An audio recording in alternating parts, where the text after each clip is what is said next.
Thank you for the party, Charlotte. The champagne glass slipped from my sister's perfect fingers, crashing onto the marble floor and shattering into 1,000 pieces. The sharp sound echoed through the grand hall, dragging with it a suffocating silence. More than 30 pairs of eyes turned to me, the guest of honor at this memorial gathering. My name is Amelia Carter, and according to the legal documents Charlotte submitted 3 months ago, I was dead. Charlotte's face turned ghostly pale, her deep red lips stark against her blood-drained skin. Her blue eyes widened in sheer panic, as if she had just seen a ghost. And in her mind, perhaps she had. After all, I was someone who was supposed to be gone forever. No, it's impossible, Charlotte stammered, gripping the edge of the oak table as if it were the only thing keeping her upright. I was supposed to be dead, wasn't I? I arched an eyebrow, stepping slowly toward the center of the room. A tragic climbing accident in the Andes, no body recovered, a heartbreaking loss. I smiled, holding up the stack of papers in my hand. Funny thing. Death certificates are harder to forge than you might think. The room buzzed with hushed whispers. Familiar faces, family, friends, colleagues. The very people who had just raised their glasses to celebrate my fortune falling into Charlotte's hands, now sat frozen in confusion and unease. They weren't sure whether to look at me or at the woman who had orchestrated this elaborate lie. Charlotte's audacity was astonishing. Initially, I had planned to let my lawyers handle everything behind closed doors, but when I received an invitation to my own memorial party, I realized she deserved something more dramatic. A reckoning, played out in front of all the people who had so easily erased me in favor of a fortune. I took a deep breath, letting my gaze sweep over the crowd. Ladies and gentlemen, I declared, my voice dripping with mockery, I apologize for ruining the party, but as you can see, rumors of my death have been greatly exaggerated. The room was suffocating with tension. Charlotte stood frozen in place, her gaze flickering between panic and fury. She swallowed hard, trying to regain her composure, but the way her fingers clenched the edge of the table betrayed her true emotions. Amelia, this is... Charlotte forced a strained smile, desperately trying to appear calm in front of the crowd. We searched everywhere for you. We contacted the police, hired a search team in the Andes. No, you didn't, I interrupted, my voice steady but heavy with meaning. There was no search team. No mountain guide ever received a request for a missing person. In fact, I pulled another stack of documents from my coat pocket, my eyes locked onto Charlotte. There wasn't even a single flight booked under my name to the Andes in the past year. The murmurs in the room grew louder. A few guests discreetly slipped away, eager to distance themselves from the unfolding scandal. I let out a quiet chuckle, flipping to another page, but the most interesting part is this. I held up a copy of my own death certificate, the bolded words clear as day. Cause of death, fatal fall during a climbing expedition in the Andes. Body not recovered. Are you accusing me? Charlotte's fists clenched, for the first time revealing the anger simmering beneath her carefully crafted facade. I'm not accusing you, Charlotte. I tilted my head, offering a small, knowing smile. I'm simply stating the facts, and perhaps I should share these documents with everyone here, especially the board of directors. I turned toward the crowd, where several familiar faces from the family company exchanged uneasy glances.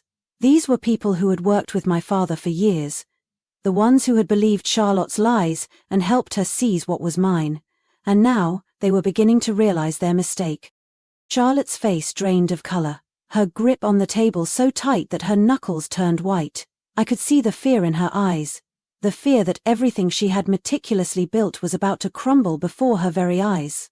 She took a sharp breath, then stepped toward me, hissing through clenched teeth. You're destroying everything. I arched an eyebrow, replying in a light, effortless tone, loud enough for the entire room to hear. No, Charlotte, you destroyed yourself. Charlotte clenched her fists tightly, but no matter how hard she tried to maintain her composure, the panic in her eyes betrayed everything. The room remained steeped in tense silence. I could feel every gaze locked onto us. Doubt, anger and shock, as they slowly pieced together the truth. This is the most ridiculous thing I've ever heard.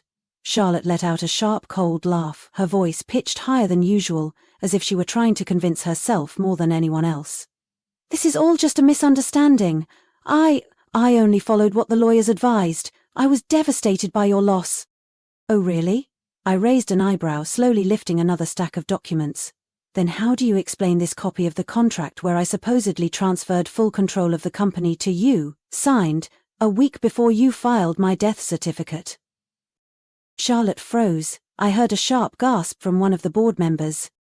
"Or," I continued, my eyes never leaving Charlotte, "the contract to sell company shares to Axel Corp, the very corporation my father refused to do business with, also prepared before I was declared missing." The room felt suffocating. A few board members began flipping through the documents in their hands, the very papers my lawyers had sent out before the party. The numbers, the forged signatures, every piece of evidence was undeniable. Charlotte took a shaky step back, her voice now barely above a whisper. You planned all of this?" I nodded. "Just like you planned to erase me." Suddenly a voice rang out from the back of the room. "Charlotte, is everything Amelia said true?" It was Henry Calloway, one of the senior board members. His face darkened as he stared at her. Charlotte opened her mouth, but no words came out. And then, my voice cut through the silence loud and clear. "This party is over." Charlotte stood frozen in the middle of the room, her face drained of all color. She took a step back as if searching for an escape, but every eye in the room was locked onto her. Horror, disappointment, and fury reflected in their gazes. "Amelia," Charlotte tried to speak, her voice trembling. "You don't understand. I had no other choice." I crossed my arms, my eyes fixed on Charlotte. "No other choice," I repeated, my tone calm but laced with cold mockery. "You forged my death certificate, deceived the board, signed a deal to sell the company our father spent his life building, and threw a party to celebrate. If that wasn't a deliberate choice, then I don't know what qualifies as betrayal." The room erupted in furious murmurs. Some of the board members whispered among themselves, their faces etched with doubt and anger. Henry Calloway, who had remained silent until now, slowly set his glass down on the table. "Miss Pierce," he said, his sharp gaze locked onto Charlotte, "we need an immediate explanation. These documents, they are entirely fraudulent." Charlotte's fists clenched, her entire body stiff with tension. I could see the small vein pulsing at her temple. I did what I had to do," Charlotte suddenly screamed, her voice raw with desperation. "Amelia was always the best, always the one father trusted. I just wanted, for once, just once to prove that I was worthy too, but no one ever saw me." I held her gaze, unwavering. "And you thought the way to be seen was to erase me?" Charlotte opened her mouth, but no words came out. At that moment, a voice rang out from the doorway. "Miss Charlotte Pierce, we have a warrant for your arrest on charges of document forgery, financial fraud, and grand larceny." The room fell into a deafening silence as two police officers stepped inside. Charlotte's eyes widened in sheer panic as she turned to me, terror flooding her expression. "You planned this?" she whispered, her breath ragged. I simply shrugged. "Just like you planned to erase me." Charlotte let out a desperate scream as the officers closed in, snapping handcuffs around her wrists, but this time, no one in the room stood up to defend her. Charlotte was led away in heavy silence. No one in the room stopped her. The same people who had once raised their glasses to celebrate her, now only stood and watched, their expressions a mix of shock and contempt. Even after the doors closed behind her, the air remained thick with tension. I slowly stepped toward the table where Charlotte had stood just moments ago, picking up the champagne bottle, the one she had chosen from my father's personal collection to toast her so-called victory. I turned the bottle slightly in my hand, letting the light catch the gold-embossed label. She had stolen his legacy and used his cherished possessions to celebrate. A voice broke through the silence. "Amelia." I turned. Harrison Woods, the company's attorney, approached with careful deliberation. "The board wants to meet with you first thing tomorrow morning to discuss restructuring the company and reversing the decisions Charlotte pushed through over the past 3 months," he said, his tone serious. "They also want you to return to your rightful place in leadership." I was quiet for a moment, letting the weight of everything sink in. 3 months ago I was legally dead. Now, I stood in the very room where Charlotte had declared her victory, with an entire company waiting for me to pull it back from the ruins my sister had left behind. I set the champagne bottle down and exhaled. "I'll be there." Harrison nodded. "There's something else I need to tell you." His voice lowered slightly, his expression growing more severe. Charlotte wasn't acting alone. I stiffened. "What do you mean?" He handed me a folder. "Some investigators have been looking into Charlotte's hidden financial transactions, and it appears that Margaret Carter, your stepmother, was involved." The room suddenly felt colder. I stared at the name Margaret Carter printed across the documents in my hands. So this scheme wasn't over yet. I tightened my grip on the folder, my eyes locked onto the name printed clearly on the cover, Margaret Carter. My stepmother. The woman I had tried to trust even though I had always felt the cold distance she kept between us. But I had never imagined that she, too, had a hand in this. I looked up at Harrison. "Are you sure?" Harrison nodded. The investigators uncovered a series of large wire transfers to an offshore account, most of them coming from the company Charlotte was planning to sell to Axel Corp. But the interesting part is, he flipped to a page in the file. These transactions weren't under Charlotte's name. They were under Margaret's. A sharp chill ran down my spine. Charlotte was a liar, but she wasn't sophisticated enough to orchestrate something on this scale. Which meant Margaret was the one pulling the strings all along, I murmured. Harrison sighed. "She didn't just help Charlotte forge your death certificate. She orchestrated the entire company sale. Charlotte was nothing more than a pawn in her plan." I glanced down at the papers. The staggering transaction amounts and the intricate web of hidden accounts. The slow burning anger inside me ignited into something much more potent. Charlotte had betrayed me out of jealousy, but Margaret, she hadn't just betrayed me, she had betrayed my father. I took a deep breath. "Where is she?" Harrison studied me for a moment, as if gauging whether I could handle another blow. "She's at a luxury resort in Miami," he said evenly. "But I have no doubt that the moment she hears about Charlotte's arrest, she'll try to disappear before the authorities catch up to her." I nodded slowly, a cold resolve settling in my mind. "Then, I think, it's time I paid my stepmother a visit." I stood in front of the grand hotel room door on the top floor of the Orchid Resort, one of the most expensive resorts in Miami. From the balcony of this penthouse, one could see the vast expanse of the deep blue ocean, a perfect view for someone trying to escape. I knocked. 3 times, firm, unwavering. The door opened. Margaret Carter stood before me, draped in a silk cream-colored robe, her chestnut brown hair impeccably styled, as if she had not a single worry in the world. But her eyes, they widened for just a fraction of a second before she quickly regained her usual poised confidence. "Amelia?" Margaret's lips curled into a smirk, though the tension in her gaze was unmistakable. "Well, what a surprise! Your sister just got arrested, and now you show up at your stepmother's door. What a coincidence!" I stepped inside without waiting for an invitation. The suite was massive, its extravagant furnishings glistening under the light of an opulent crystal chandelier. Everything about it was excessive, an absurd contrast to the broken family she had helped create. "I have documents proving you orchestrated Charlotte's entire scheme," I said bluntly.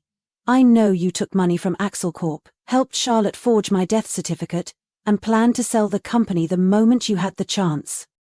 Margaret didn't look surprised. Instead, she let out a quiet scoff, walking over to the bar in the corner of the room and pouring herself a glass of wine. "You really think you can take down your stepmother with a few pieces of paper?" She took a slow sip, her gaze sharp and unwavering.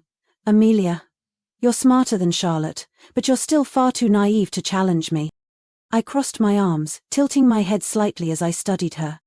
"If I'm so naive," I said calmly, "then why does the FBI already have a surveillance order on you?" Margaret's grip on her wineglass tightened. I stepped closer, lowering my voice, but each word was razor-sharp. "You tried to erase me once, Margaret. Do you really want to find out what I'll do when I have nothing left to lose?" She stared at me, and for the first time in her life, she had nothing to say. Margaret blinked, but only for a brief moment. She quickly regained her composure, setting the wineglass down on the glass table with a sharp, dry clink. FBI? Margaret smirked, her voice dripping with mockery. You think I'm naive enough to leave a trail? You know as well as I do that I'm always one step ahead. I crossed my arms, holding her gaze steady. Charlotte thought the same. Until the police slapped handcuffs on her right at the party. A flicker of concern flashed in Margaret's eyes, but then she laughed. Charlotte has always been too emotional, too desperate for recognition. She didn't understand that in this world, only the strong survive. I tilted my head, staring at her intently.